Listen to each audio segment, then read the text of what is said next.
What do you do? I'm a specialist radiographer for the NHS. That's very nice. Okay. So in your opinion, in your experience, right? If you were interviewing a new radiographer, what's one question that you would definitely ask them? I asked them about what they know about change and how they would bring change and improvement to the team. Well, that's very nice. What they know about change and how they'll bring change and improvement to the team. Yes. That's very nice. Quite like that. Idea. Yeah, ideas. Okay. And what is the toughest interview question that you have ever been asked in your experience as a radiographer? Yeah. Actually, there are two of them. The first one was when I just started interviewing for a job in the UK, and that question was, tell me about yourself. A very simple question, but it takes a lot of people off balance. And another one that happened, midway into my practice was asking me about the recent advancements in CT. Sometimes, we get carried away with what we currently do, and we don't also think about that your profession is growing. And where is it going into? Is it AI? Is it? So when I got asked that question, I know back in my head, I have some audits, but I didn't quite know them in depth. So sort of balance a bit, but that's a very good one. I think that would be very helpful to a lot of people who are so engrossed in the clinical aspect of it. They do not take cognizance of the fact that we are actually growing and advancing. So that's a very nice one. Thank you. And what is one piece of advice that you would give to someone who is preparing for their first NHS radiography interview? Based on my experience, one advice I'll give to someone preparing would be, sometimes we prepare for interviews so much that we get carried away with preparing ourselves. So one advice I'll give someone preparing for interview would be, don't forget about what you're going to wear. Okay. Because sometimes your appearance sets the tone for the rest of the interview.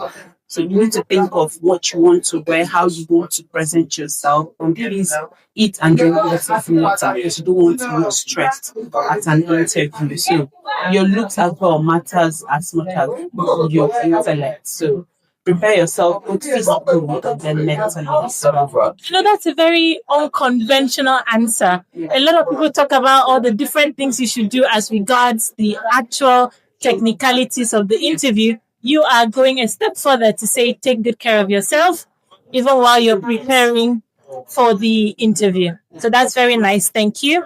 One more thing that I would like to add as well is even during the interview, don't feel bad to pause in between. If you need to pause. If you need a glass of water, ask for a glass of water. Don't feel the pressure to need to answer the question head on. Sit back, think about the question, take a glass of water, and then approach the question. You are a relaxed manner and not in a tense manner. I think that's a very good advice because a lot of people are so tensed up that you feel like you have to answer everything in a rush. And by so doing, you tend to ramble sometimes, isn't it? And also, from my experience, if you don't know that you can question, a question that you get thrown at and you don't have the answer at that time, you can make a note of that question and ask me to do that. Then I come back to this question later. It's valid. You're allowed to do that. So people should take advantage of opportunities. If you don't have my cannot answer at that time, ask for to address later on back on the rest of the interview. That's really helpful. Thank you so much. I think it's very, very insightful. And the final thing I want to ask you is, which interview question do you think that every radiography applicant should prepare for?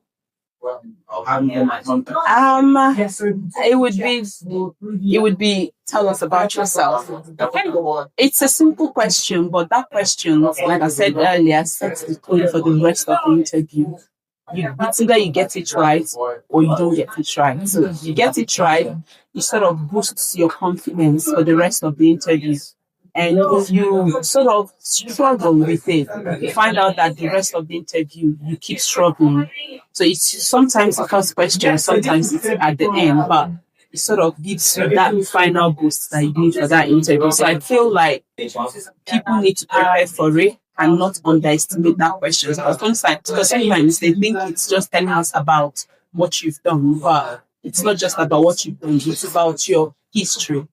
Where are you coming from? Where are you now? And where are you going to? So they need to sit down, draft what they want to answer, practice what they want to answer, and then answer that question, quote some. All right, that's really, really nice. Thank you so much. I think that's all I have for you today.